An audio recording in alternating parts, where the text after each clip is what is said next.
So now we're going to move into the last section of Chapter 4, which is Section 4.4, Contingency Tables and Association. Now, the thing about the earlier stuff in Chapter 4, here you can see it here, is that you were working with quantitative variable and another quantitative variable. But what if your variable isn't quantitative? What if it's qualitative? Then how do you do it? Well, that's what Section 4.4 is about. So we're going to create a table for our class using the 8 Harry Potter movies, namely how many you've seen. So I'm just going to make it up since I can't ask you all this. So I'm going to do this. I know it's lame, but it'll work. All right. So we'll pretend that those are the real numbers for our class. Okay. So like only one guy hasn't seen all of them, whereas 5 women haven't seen all of them, or haven't seen any of them, excuse me, and so on. And 8 women have seen all of them, or only 4 guys have seen all of them, etc.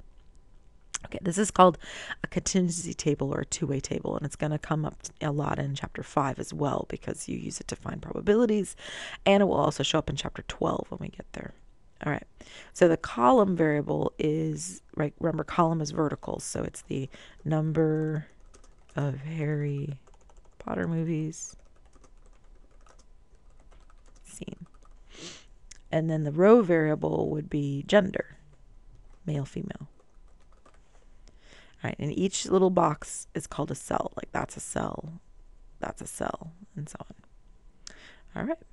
The marginal distribution is a frequency or relative frequency distribution of either the row or the column variable.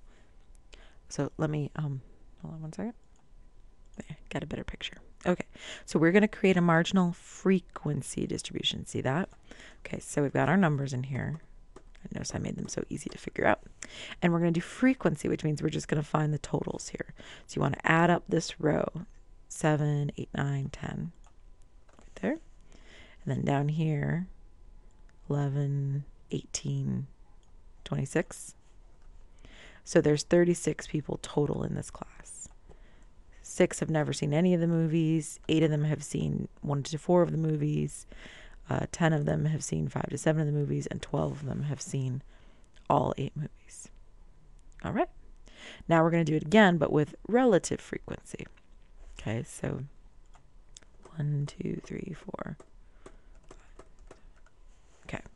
Now, how do you do this? Well, what you want is 10 divided by 36, right? So 10 over 36, whatever that might be. And down here, you want 26 divided by 36, and so on. Over here, you want 6 divided by 36, 8 divided by 36.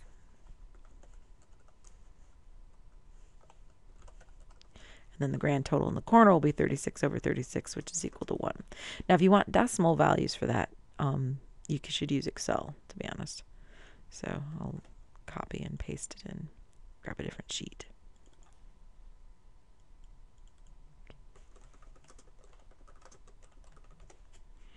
Okay.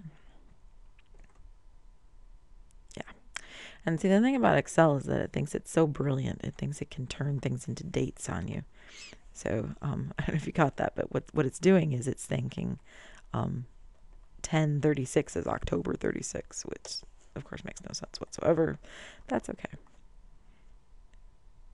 All right, the first thing I'm going to do is find the sum of this row and drag it along.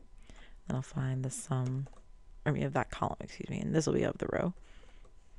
Always mess up the rows and columns. And then I'll just drag it along. There we go. So this is the frequency. And then if you want decimals, what you can do is you can take, okay, I want equals that 10 divided by the 36, and I want the 36 to not change. And then I can drag it along. There we go. And then I can do the same thing here. Equals that 6 right there divided by the 36, but give the $36 sign so it doesn't change. And then I can just click on that cell and drag it along.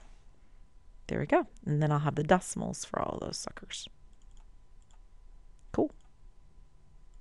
I'll copy and paste them in, and we'll be set to go. Oh, look what it did. It thinks that's January. All right, hold on. You click on the cell, right-click, Format Cell, choose Text. Say OK, and then you'll have to type it 1 to 4. Oops,